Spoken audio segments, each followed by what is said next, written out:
कहिया घर बनबै बलम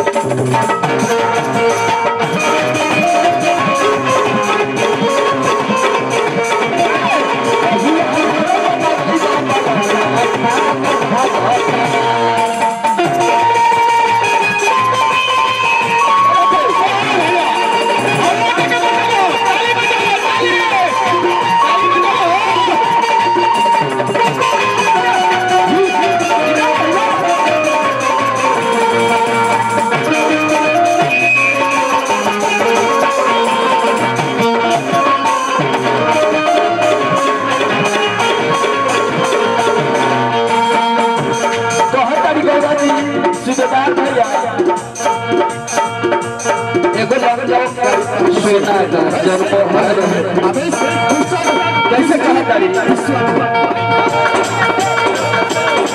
सोना के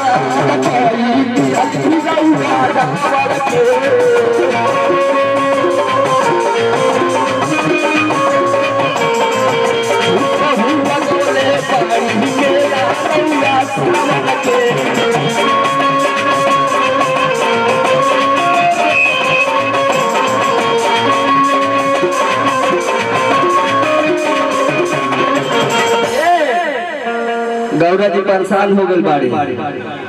आ सफे परेशान हो जाला अपने पति से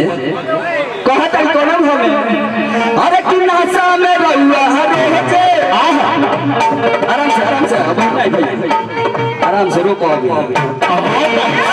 ए विमल भैया तनी से चिल्लाइल करो लेकिन सुना तो जान था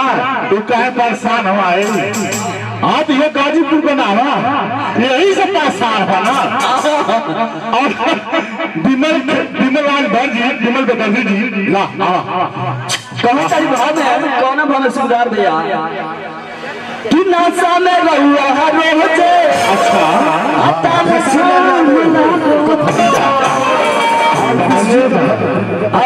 कि नासा में रहुआ हरो से तामछा मला कहता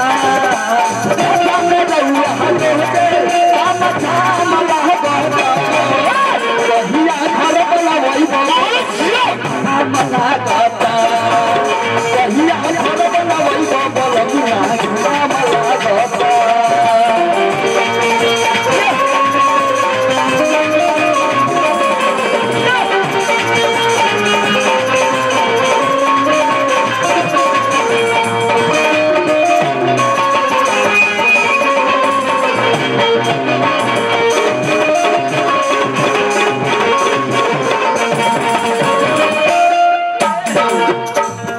सुधार भैया